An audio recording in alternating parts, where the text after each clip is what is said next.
Hello students, I am Yashpal and मैं all students का इस न्यू वीडियो मोस्ट वेलकम करता हूं, जिसमें हम आज समझने वाले हैं बहुपद के शून्यांकों और गुणांकों में संबंध क्या होता है। मैंने ये बताने वाला था, वीडियो कुछ प्रॉब्लम हो गई थी, इस वजह से दोबारा बता रहा हूँ।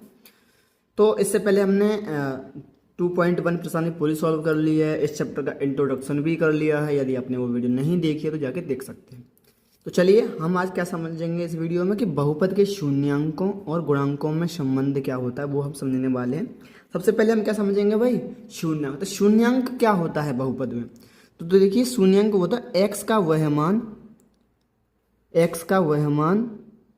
जो बहुपद में हम एक्स का वह मान जो बहुपद का मान क्या कहते हैं, बहुपद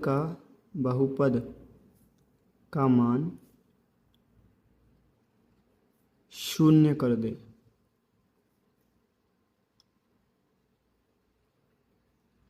तो एक्स का ऐसा कोई मान जो बहुपद में हम एक्स की जगह पे रख देते हैं, उसको एक्स के स्थान पे रख देते हैं, तो वो बहुपद का मान पूरा क्या हो जाता है, जीरो।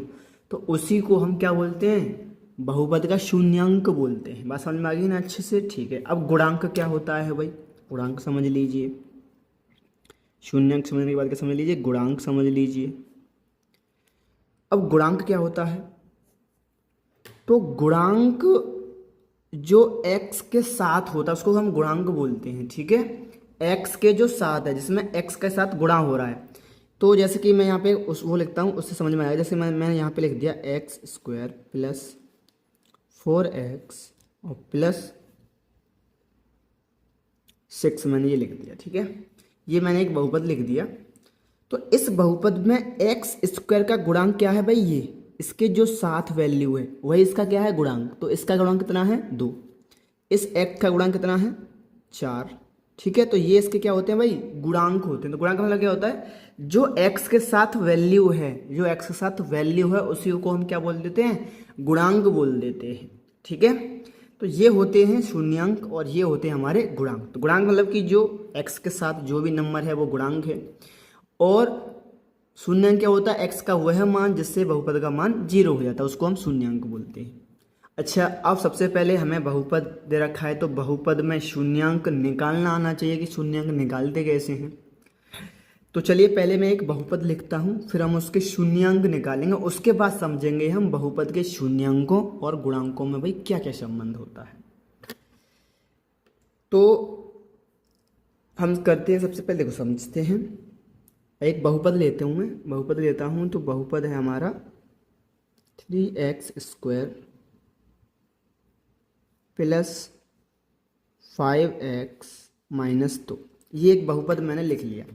सबसे पहले हमें इसके क्या निकालने आनी चाहिए, शून्य। शून्य निकालने के लिए हम करेंगे क्या भाई, इस 3 का जो भी यहाँ पे वैल्यू है उसकी लास्ट वाली वैल्यू से क्या करेंगे, गुणा। जो भी यहाँ पे संख्या है एक्स स्क्वायर के साथ, उसको हम लास्ट वाले से गुणा कर देंगे। तो देखो, जब हम 3 गुणा -2 करेंगे तो कितना आ जाएगा, -6।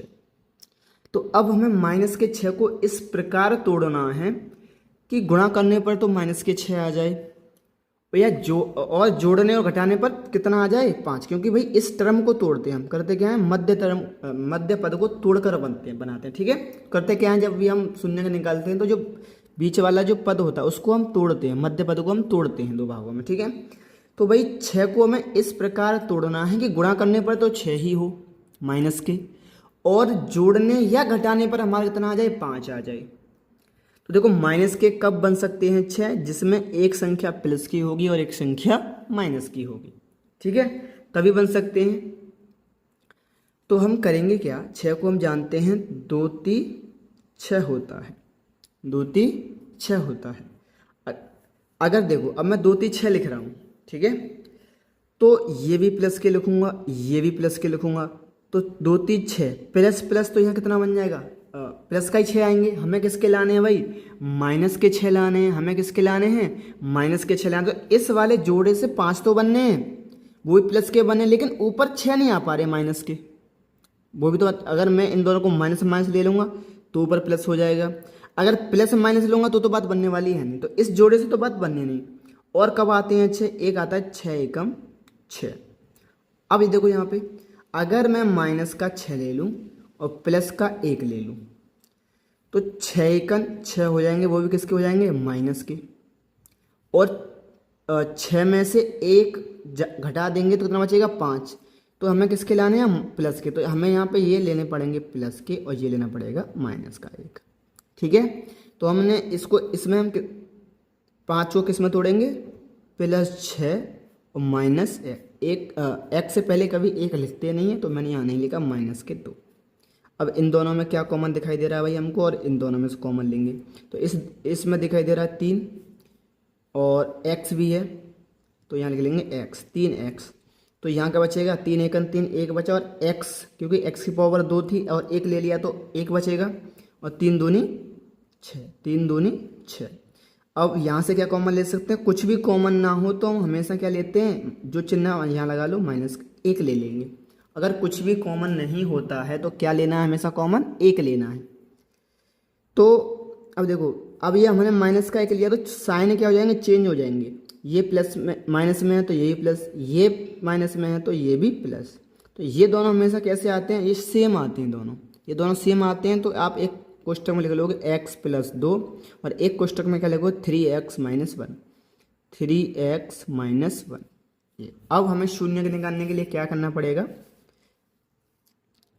x + 2 = 0 और 3x - 1 = 0। ये इधर दो किसके हैं, प्लस के, उधर किसके पहुंच जाएंगे, माइनस के। x = -2 और ये इधर किसका है, माइनस का, तो उधर प्लस का पहुंच जाएगा। तो हमें x बराबर चाहिए, तो x/2।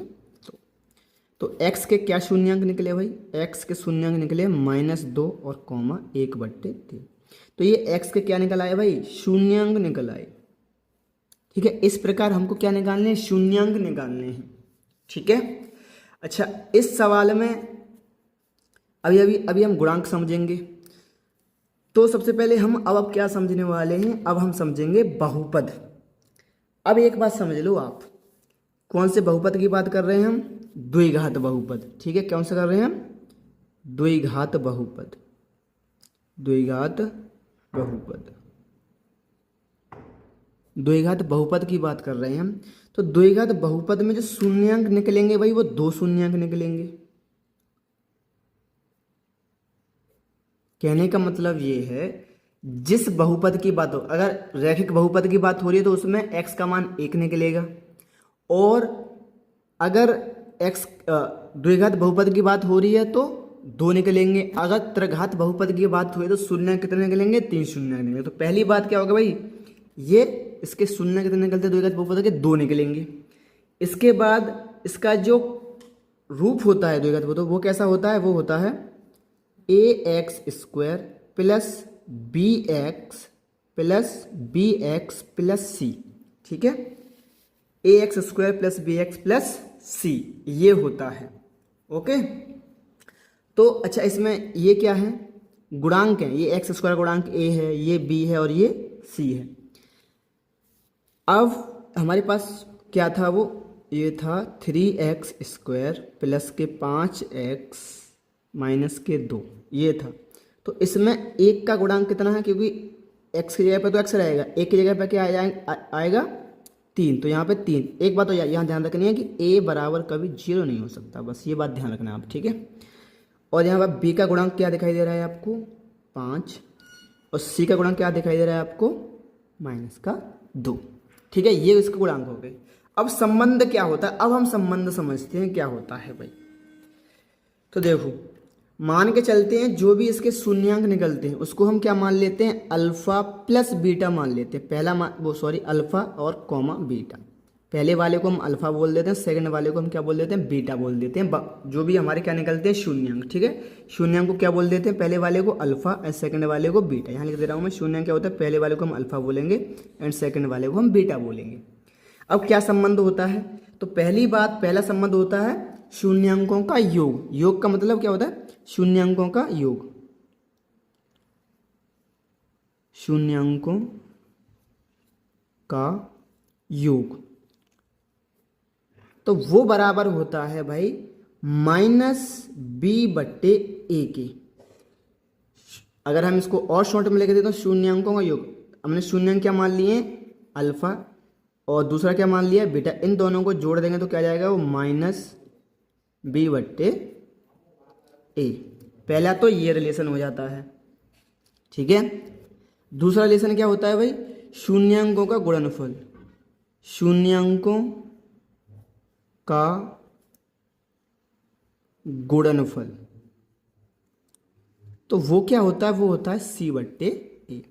तो शून्य का मैंने क्या मान लिया, अल्फा प्लस बीटा माने, तो इसको और शॉर्ट में लिखता हूँ, क्या ले जाएंगे अल्फा गुणा बीटा बराबर में c/a।